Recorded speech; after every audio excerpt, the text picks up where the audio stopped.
Imagine living back in the day when people used to stone adulterers, and you were pregnant, not married, you had no idea who the dad was.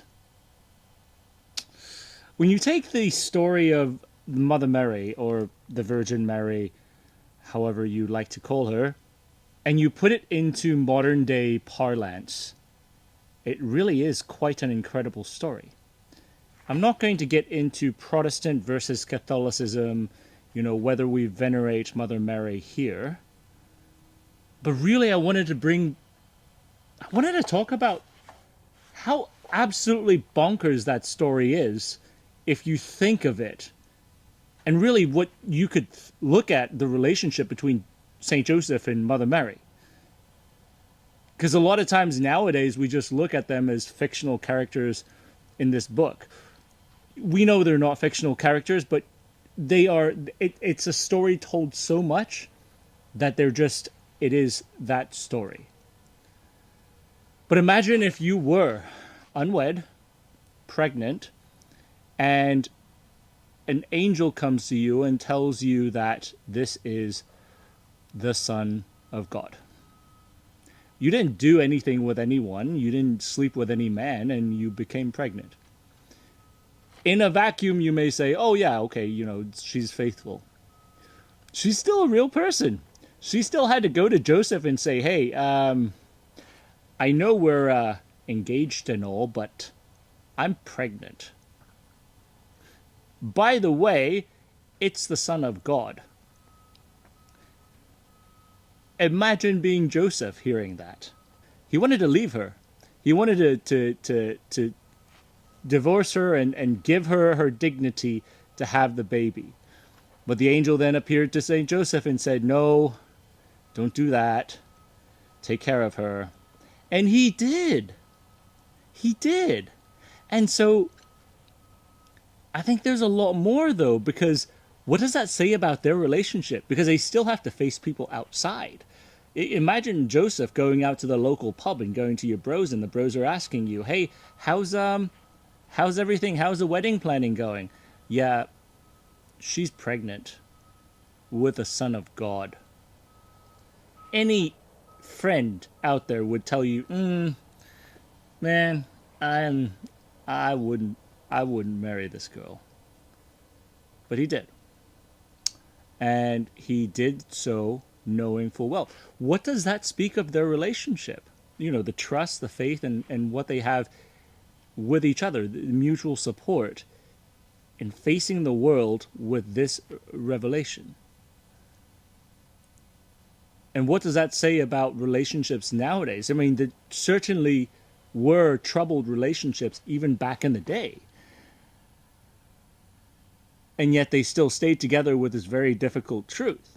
Now, I mean, if you don't believe in God, clearly you're not going to believe this. But if you still look at this from the perspective of they still had to face the rest of the world and they stuck together, even if you don't believe in God, there's something to really look at. And it's really looking at that foundation of what builds a good family. It's that trust and the mutual assurance, working together. It's that communication between husband and wife that made this work. And I think there's a lot that's sort of unsaid in the Bible that's written in between the lines that we really ought to look at. We don't think about it because we focus on just the lines of Scripture instead of pulling back and thinking about the interactions between these people.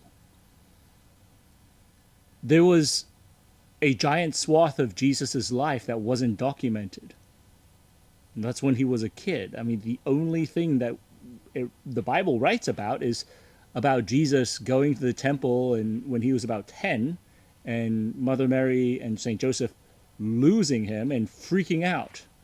And this little dude sitting there is like, well, I'm chill. I'm here. This is my father's house. I cannot imagine my 10-year-old doing that and me staying chill about it. But evidently she did. But then imagine watching your son get crucified. Watching your son go through a kangaroo court trial, and the people release a murderer and condemn your son to death. You have to watch him get nailed to a cross and slowly bleed out.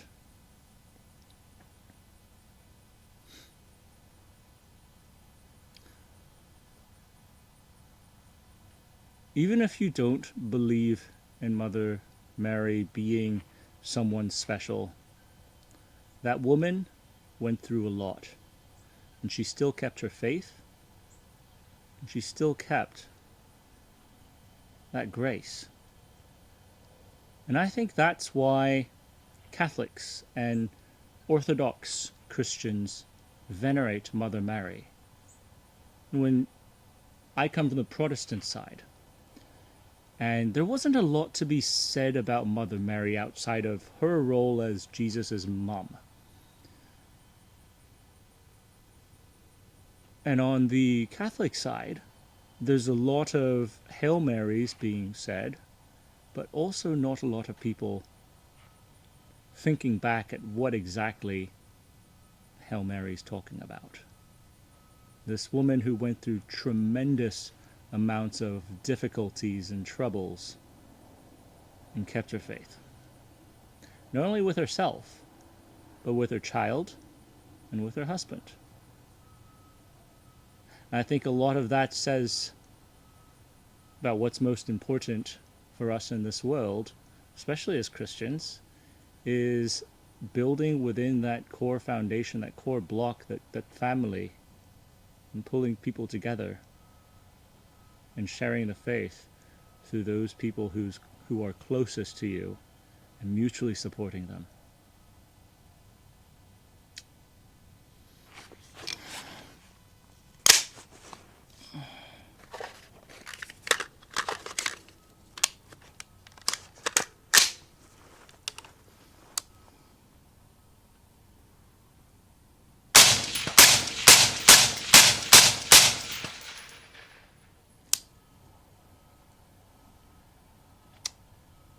Shoot for the heart.